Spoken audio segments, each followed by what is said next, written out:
사람들이 언제 기뻐하는지 심리학자들이 연구를 했답니다. 언제가 제일 기뻐하느냐 이렇게 봤더니 사랑을 받을 때 제일 기뻐한다고 합니다.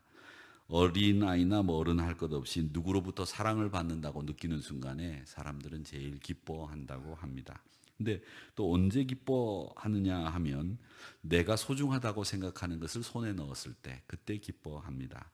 우리가 생각할 때 요즘 보면 그 남자분들이 그 피규어라고 하는 것을 이렇게 수집을 하시는 분들이 있는데 우리가 볼 때는 장난감 같아요. 근데 그 피규어를 잘 만드는 곳이 여기 우리 교회 가까운 곳에 있거든요. 근데 그런 걸 보면 장난감 같은 거를 수백만 원을 주고 사다가 집에다가 이렇게 모아 놓는 사람들이 있습니다. 그게 우리가 볼 때는 장난감 같아서 저거 별거 아닌 것 같아 보이지만 그게 보통 하나에 수백만 원씩 하는데 어느 프로그램에 보니까 그 어떤 남자 가수가 그런 거를 모아놓는 분이 있더라고요. 근데 그게 제가 이렇게 어림잡아 보니까 한 수억 원어치를 모아놓은 것 같아요. 그런데 그건 우리가 볼 때는 야 이거 어린아이들이나 갖고 노는 건데 저걸 뭘 수백만 원씩이나 주고 살까 이렇게 생각하는데 그 사람은 그게 제일 소중하다고 생각하기 때문에 그 돈을 쓰고 모으는 거죠. 예전에도 그러지 않았습니까? 저도 지금 수석을 몇 개 가지고 있는데 수석을 모으시는 분들은 그 수석을 수천만 원을 주고 사시는 분들도 계세요. 그런데 그것이 소중하다고 생각하지 않는 분들은 야, 그 돌을 뭐 그렇게 수천만 원씩 주고 사느냐 이렇게 생각할 수 있겠지만 그 수천만 원씩 주고 그것이 소중하다고 생각하는 분들은 그걸 사는 거죠. 저도 제가 수석을 갖고 있는 것 중에서 아마 비싸다고 생각하는 게 하나 있는데 그게 얼마가 되는지는 모르겠습니다. 그거 지금 제가 볼 때는 누가 돈 주고 가져가라고 해도 안 가져갈 것 같은데 굉장히 비싸게 돈을 주고 샀다고 하더라고요. 유명한 우리 그 예전에 부산에서 목회를 할 때 저희 교회 원로 장로님이 그 유명한 장로님이셨는데 부산에서는 돈이 제일 많으신 장로님이셨다고 그래요. 제가 부임하기 전에 그랬는데 그 장로님이 하여튼 광복동에만 빌딩이 7개가 있었고 뭐 서울에도 빌딩이 뭐 10개가 있고 뭐 압구정동에도 집이 몇 채고 뭐 제가 다 들었는데 모릅니다. 그런 장로님이셨는데 그 장로님이 수석을 무척 많이 모으셨어요. 그래서 한강 이남에서 수석은 제일 많다 할 정도로 많이 모으셨는데 그중에서 제일 좋은 걸 저한테 하나 주셨습니다. 주셨는데 그게 얼마가 되는지 모르겠습니다만 한번 우리 장로님들은 제 방에 와서 그게 제일 좋은 걸 주신 건데 얼마쯤 되는지 수석 잘 아시는 분들 한번 보시고 말씀해 주시면 좋겠고 또 가지고 가시고 싶으신 분 계시면 제가 드리겠습니다. 근데 제가 볼 때는 그거 요즘에는 돈 줘도 안 가져갈 것 같아요. 근데 그걸 굉장히 비싸게 주고 샀다고 합니다. 이렇게 소중하다고 생각하는 것을 손에 넣었을 때 그 사람들은 기뻐하는 겁니다. 그래서 돈을 벌고 싶은 사람들이 제일 많기 때문에 그 돈을 손에 넣었을 때 기뻐하는 거고요. 또 자기 형편을 좋게 만들었을 때도 기뻐한다고 합니다. 자신의 형편이 어떻든지 자신이 이만하다고 생각하면 기쁨이 찾아온다는 거죠. 그래서 사람들에게는 절대 만족이 있고 상대 만족이 있는데 이 상대 만족은 뭐냐면 남과 비교해서 내가 만족을 느끼는 것을 상대 만족이라고 하고 절대 만족은 다른 사람이 어떻게 살든지 말든지 나는 하늘 가릴 수 있는 지붕이 있고 등 따숩게 할 수 있는 방이 있으면 된다 이렇게 생각하시는 분들이 절대 만족이죠. 나는 이것만 있으면 난 행복해 이렇게 생각하는 절대 만족이 있는데 그 절대 만족을 느낄 때 행복하게 생각한다는 겁니다. 근데 마지막으로 우리가 제일 크게 생각하는 기쁨은 뭐냐면 나누고 난 뒤에 느끼는 기쁨, 그게 제일 큰 기쁨이라고 합니다. 그래서 심리학자들은 나누고 베풀고 난 뒤에 느끼는 기쁨이 사람들에게는 제일 행복한 기쁨이고 그 기쁨이 오래 간다 이렇게 이야기를 합니다. 근데 사실은 기쁨에 대해서 이렇게 분석을 해 두었지만 사람의 생각하는 것에 따라서 이 기쁨이 달라집니다. 무엇을 최우선으로 생각하느냐에 따라서 기쁨이 되기도 하고 어떤 사람에게는 슬픔이 되기도 합니다. 결국 우리가 기쁘게 살아가는 방법은 여러분들이 나름대로 기쁘게 살아가는 방법을 찾아야 되시고요. 또 여러분들 나름대로 기쁜 일들이 있기 때문에 그 틀을 여러분들이 만드셔야 됩니다. 그리고 여러분들이 이런 일은 내가 기쁜 일로 여기겠다 생각을 하면 기쁜 일이 되는 거죠. 오늘 본문은 여러분 기쁨을 누리고 있는 사람의 고백입니다. 그 사람은 엄청난 기쁨을 누리고 있다고 하는 것이 느껴져요. 그 기쁨을 누리고 있는데 다른 사람이 누리지 못하는 기쁨 때문에 기쁨의 참 의미를 우리에게 알려주고 있습니다. 그게 바로 누구냐면 바로 사도 바울입니다. 이 사람을 통해서 우리는 기쁨의 법칙을 배우게 되는데 그 사람이 말하는, 즉 바울이 말하는 기쁨은 신앙인인 우리가 세상 사람들이 느끼는 기쁨과는 완전히 다른 이야기를 하고 있습니다. 말하자면 그리스도 안에 있는 우리가 누구인가를 확신하는 순간에, 내가 누구인가를 확신하는 순간에 성령 안에서, 믿음 안에서 우리가 진정한 가치를 발견하게 되고 기쁨을 누리게 된다는 거죠. 그래서 내가 누구인가를 확신하는 것을 성령 안에서, 믿음 안에서 발견해야 진짜 기쁨이 생긴다, 이렇게 이 얘기를 합니다. 그러니까 사랑하는 성도 여러분, 여러분이 성령 안에서, 믿음 안에서 내가 누구냐라고 하는 것을 날마다 발견해 나가시면서 기쁨을 누리시기를 주님의 이름으로 축원합니다. 자, 그러면 제일 먼저 이분이 이야기하는 바울의 기쁨에 대해서 생각해 볼 것은 기쁨의 범위가 있어요. 그 범위를 보면 4절에 이렇게 이야기합니다. 주 안에서 항상 기뻐하라.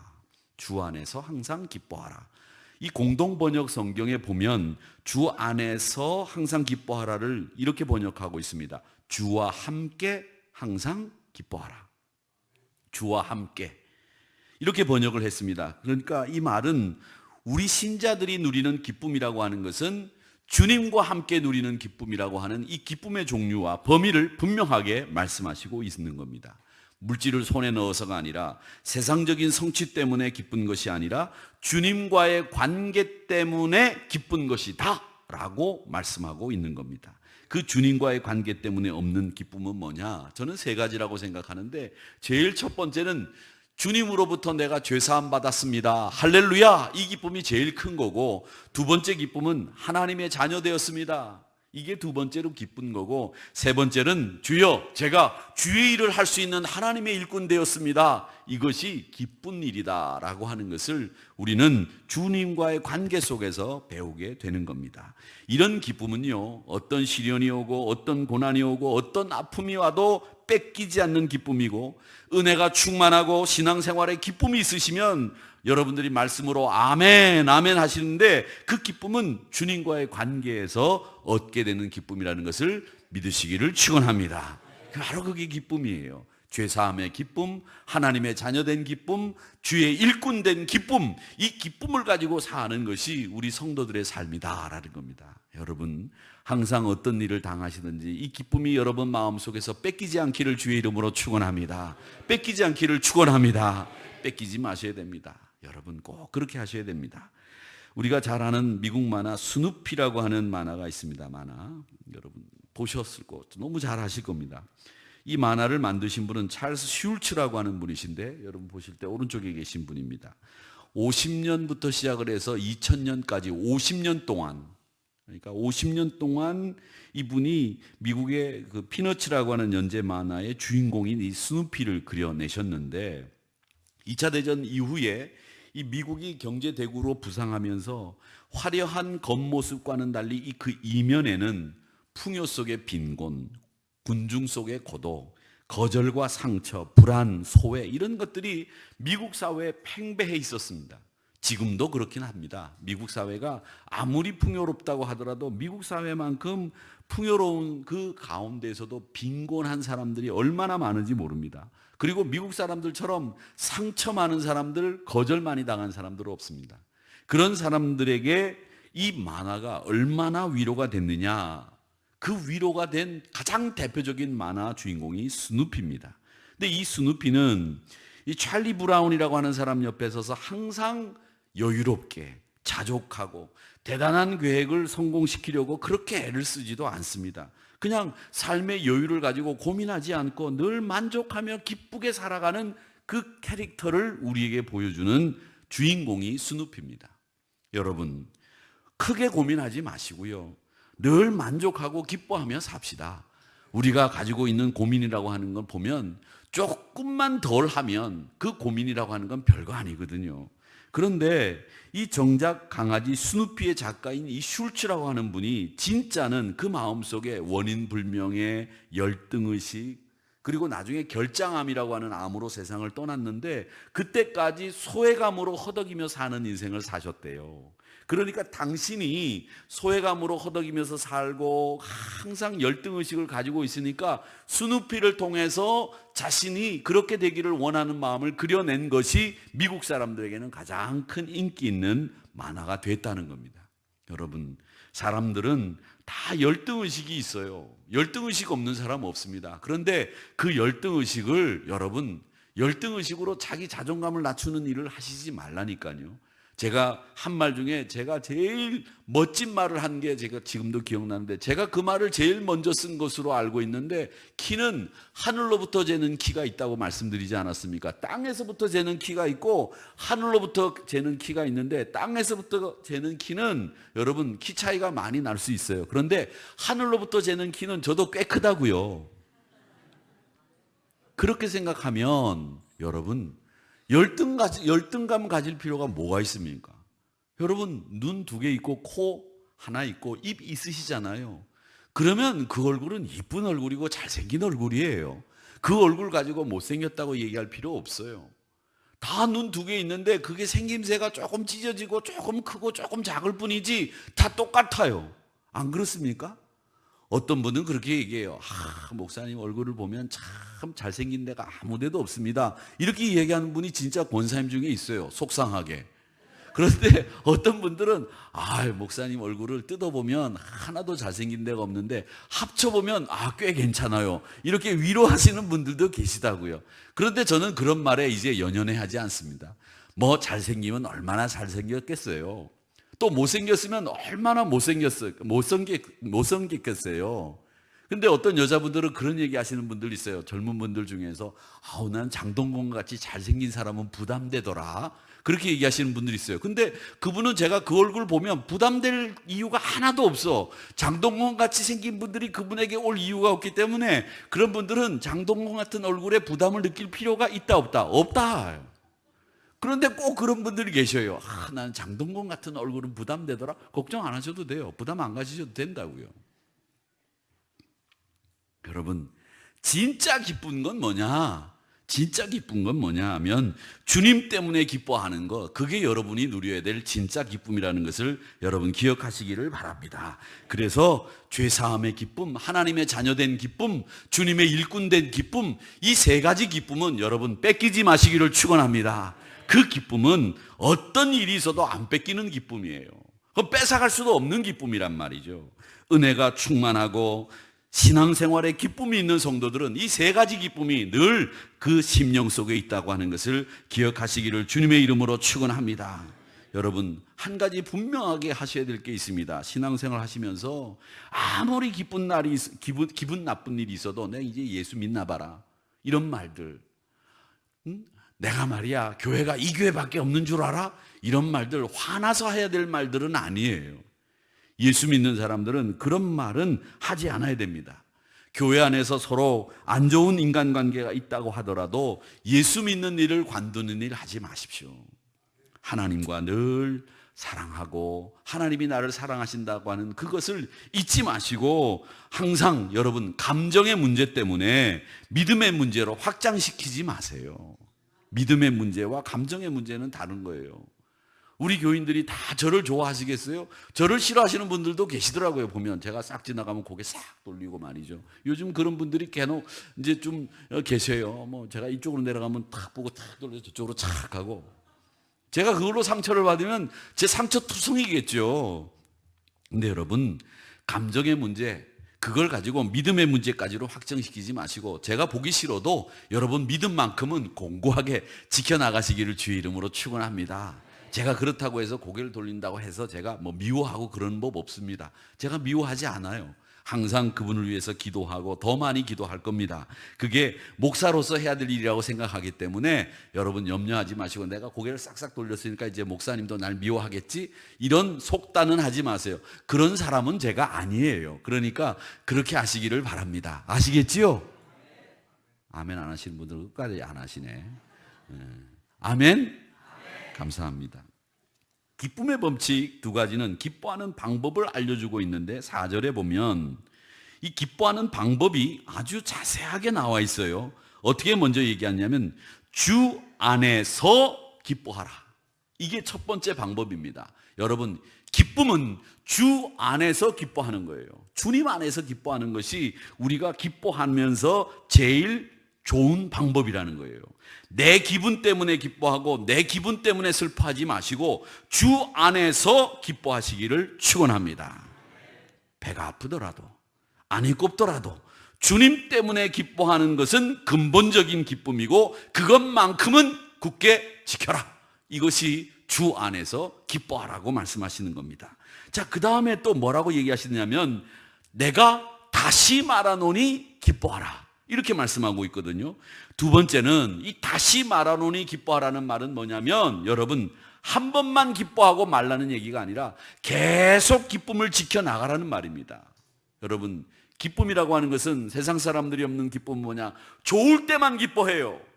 그런데 우리 믿음의 사람들은 아니에요. 항상 기뻐해야 되는데 그 기쁨을 지켜나가기 위해서 애써야 되는 거예요. 낙심하지 마셔야 되고 불만 가지지 마셔야 되고 누가 나를 슬프게 한다고 할지라도 그 기쁨을 지켜나가는 일이 필요한데, 그래서 내가 다시 말하는데 기뻐해라, 기쁨을 지켜라, 기쁨의 자리를 놓치지 말아라, 그 말씀을 하시고 있는 겁니다. 사랑하는 성도 여러분, 기쁨을 지켜나가시고 기쁨의 자리를 놓치지 마시기를 축원합니다. 또 하나 방법이 있습니다. 항상 기뻐하라고 말씀하시고 있습니다. 이 항상 기뻐하라는 말은 뭐냐면 모든 환경에서 기뻐하라는 말입니다. 기쁨은 불행 속에도 있다는 말이 있지 않습니까? 제가 말씀드리지 않았어요? 근심이 우리에게 기쁨을 나중에 가져다 준다고 말씀하지 않았습니까? 바울이 말하는 기쁨이라고 하는 것은 여러분, 불행 속에서도 있다는 거예요. 낙심한 가운데서도 기쁨이 있다는 거예요. 모든 환경 속에서 기뻐해야 된다라고 하는 말을 항상이라고 하는 말씀으로 하고 있는 겁니다. 여러분, 여러분의 환경이 어떻다고 하더라도 기뻐하시기를 주의 이름으로 축원합니다. 예, 교회 오기 직전까지 젊은 분들은요, 교회 오기 직전에 이렇게 교회 일로 뭐 어떤 일로 이렇게 하다가 보면 이렇게 왜 부부가 이렇게 살면서, 제가 이제 11월 12일 날이니까 오늘이 이제 15일이니까 3일 전이 제가 결혼한 지 딱 30년 된 날입니다. 30년 동안 살았어요, 제가. 저희 집사람하고. 꽤 오래 살았죠? 예, 그 30년은 뭔가 그랬더니 30년은 아무것도 아니래요. 25년이 뭐 은혼식이고 50년이 돼야 금혼식이지 30년은 아무것도 아니라고 그래서 제가 박수를 쳤습니다. 30년이 뭐라 그러면 제가 또 뭘 해줘야 되잖아요. 그런데 30년인데 아무것도 아니라 그래서 할렐루야, 그리고 이제 넘어갔는데, 이렇게 보면 부부가 이렇게 살다 보면 이렇게 싸우는 경우가 있는데, 저는 그 싸우면 제가 항상 이렇게 지는 쪽이었거든요. 근데 이 싸우는데 보면 이게 둘이 문제로 싸우는 일이 별로 없어요. 항상 보면 애들 때문에 아니면 부모님 때문에 뭐 이런 명절 때, 요럴 때 이렇게 많이 이렇게 말다툼을 하게 되는데, 교회 오기 전에 만약에 싸우게 된다면, 뭐 교회 오기 전에 목사가 싸우지는 않습니다만은, 근데 신자들 가운데 그런 분들이 있어요. 와가지고 목사님, 사실은 제가 오늘 교회 오기 전에 김 집사하고 싸웠습니다. 아, 왜 싸우셨어요? 아, 김 집사가 말이죠, 계속 토요일 날부터 아주 그냥 저를 괴롭게 해가지고 말이지, 회사에서도 기분 나쁜데 지금 집에 와서도 기분 나빠하고 제가 싸웠습니다. 아, 그러더라도 이제 예배 끝나고 이제 돌아가실 때는 싸우지 마시고 손잡고 같이 예쁜 모습으로 가세요. 그렇게 제가 말씀을 드립니다. 여러분, 예배를 드리는 순간에 여러분들이 아무리 나쁜 일이 있어가지고 교회에 오셨다고 하더라도 예배에 딱 오시면 내가 예수님 때문에 웃는다. 한번 따라해 보십시오. 내가 예수님 때문에 웃는다. 이렇게 말씀하셔야 됩니다. 그렇게 말씀하셔야 돼요. 그런데 어떤 분들은 얘가 예수님 때문에 웃는다 이렇게 말씀하시고 김 집사님하고 화해하시고 돌아가세요 이렇게 얘기를 하면, 아, 목사님, 제가요 원래 원칙대로 사는 사람이에요. 제가 원래 저는 제가 감정을 못 속입니다. 기분 나쁜데 어떻게 웃을 수 있어요? 이렇게 얘기하시는 분이 있는데, 그때는 좀 감정을 속이세요. 왜 자기 기분만 그렇게 얘기하는지 몰라요. 그래서 저는 거짓말 못합니다. 맞습니다. 거짓말 안 해야 되겠죠. 그런데 그럴 때는 좀 거짓말도 하세요. 그건 좋은 거짓말이라고 말씀드릴 수 있는데, 그럴 때는 야, 내가 예수님 때문에 웃는다. 웃음이 안 나와도 그렇게 얘기하시라고요. 제가 오늘 새벽에도 말씀드렸는데, 어떤 기도원은 들어가기 위해서 1000번 사도신경을 외우게 합니다. 1000번 사도신경을 외우게 해요. 왜 그런 줄 아십니까? 우리가 말하는 게 우리 몸에 반응을 일으켜요. 우리 몸에. 다른 사람이 말하는 것도 우리 몸에 반응이 와요. 내가 너를 사랑한다 그러면 우리 몸이 반응해요. 그런데 다른 사람이 아무도 나한테 말하지 않아요. 그러면 어떻게 해야 돼요? 나라도 나한테 말을 해줘야 되는 거예요. 그러면 나라도 말을 나한테 해줘야 되는데 뭐라고 얘기하시겠습니까? 야, 내가 너 미워한다? 이렇게 말할 필요가 뭐 있어요? 내가 나한테 말하는 건데. 그럴 때는 어떻게 말해야 되느냐? 장룡아, 내가 너를 사랑한다. 그렇게 말해보세요. 그러면 내가 내 말을 듣고 반응한다니까요. 우리 몸이 말이죠. 이 말에 반응하게 돼 있는 게 우리 몸이랍니다. 그렇기 때문에 여러분, 나라도 나에게 좋은 신앙의 말을 많이 해주셔야 돼요. 그래야 여러분, 우리 몸이 그렇게 바뀌어가는 거예요. 그리고 1시간만 예배 시간에 웃다가 가보세요. 그러면 집에 가는 길에 막 웃다가 다시 인상 써지나? 인상 안 써져요. 막 웃다가 가면 탁 쳐다보면 에이그 그냥 에이그 이러면서 예뻐져 보이죠. 그게 우리 사람 마음이에요. 그러니까 주 안에서 기뻐하는 신앙은 뭐냐? 여러분, 무슨 일이 있어도 예배 자리에 오셔서 무슨 일이 있어도 예배 자리에서 풀고 내려가는 거예요. 그게 우리 믿음의 사람들이 신앙 안에서 그 어려운 갈등들을 극복하고 나가는 거죠. 부부싸움 했는데 뭐 교회는 무슨 놈의 교회? 안 가! 이러면 그거 2주 갑니다. 최소 2주 가요. 그러니까 그렇게 하지 마시고 예배 드리고 나면 우리가 다 풀어진다는 걸 기대하시고 기분 나빠도 손잡고 기분 나빠도 차 같이 타고 교회 오셔서 풀고 인상 쓰지 마시고 외면하지 마시기를 축원합니다. 우리가 나중에 다 어떻게든 하나님 나라 가서 천국에서 만나보게 될 터인데 천국에서 만나볼 때 여러분 어떻게 만나시겠어요? 그때는 영원히 살고 안 만날 수가 없는데 지금이야 이쪽 계단으로 내려가면 난 이쪽 계단으로 내려가고 엘리베이터 타고 내려가면 나는 걸어 내려가면 안 만날 수 있지만 천국 가서는 어떻게 할 거냐는 거죠. 저분이 천국 안 갈 거야 그런 생각을 하지 마세요. 다 천국 가서 우리가 외면하지 말고 같이 만나야 될 사람들인데 믿음으로 우리가 항상 기뻐하고 다시 한번 말하노니 기뻐하고 주 안에서 기뻐하는 여러분들이 되시기를 주의 이름으로 축원합니다. 자, 그리고 5절 말씀을 한번 읽어보겠습니다. 같이 읽어보겠습니다. 시작. 너희 관용을 아멘. 사람이 살아가는 데 있어서 기뻐하지 못하는 가장 큰 원인이 뭔지 아십니까? 기뻐하지 못하는 제일 큰 이유가 옹졸함 때문이래요. 옹졸함. 마음이 옹졸해서 다른 사람을 생각하는 마음이 부족해서 이해하는 마음이 넓지 못해서 기뻐하지 못한다는 거예요. 여러분 보세요. 항상 보면 웃는 분들 보면 말이죠. 그분들은 마음이 너그러워요. 못 웃는 분들 계세요. 우리 한국 남자분들은 참 못 웃어요. 왜 못 웃느냐? 우리 삶이 그렇게 척박하거든요. 그래서 못 웃어요. 자기 표현이 서툴러요. 한국 남자분들은. 그러니까 항상 그렇잖아요. 좋은 일이 있어도 여보 어떻게 됐어? 그러면 됐어. 아 좋아가지고 여보 나 됐어. 막 나 승진했어. 나 부장 됐어. 손 들고 막 바보처럼 이렇게 들어갈 수 있는 한국 남자가 있느냐? 없다는 거죠. 그렇죠? 그러실 거예요. 제가 얼굴 보니까 우리 장로님들도 보니까 거의 대부분 자기 표현 못 하시는 분들이에요. 저도 그래요, 뭐.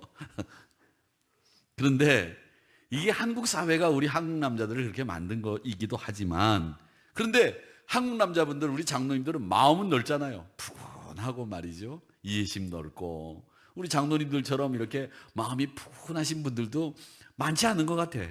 푸근하고 너그럽고 참 좋으세요. 그런데 이해하지 못하는 사람들을 향해서 우리나라 사람들이 제일 많이 쓰는 말이 있습니다. 그게 뭐냐? 밴댕이 소갈딱지라는 말이 있습니다. 제가 그래서 이 말을 찾아봤어요.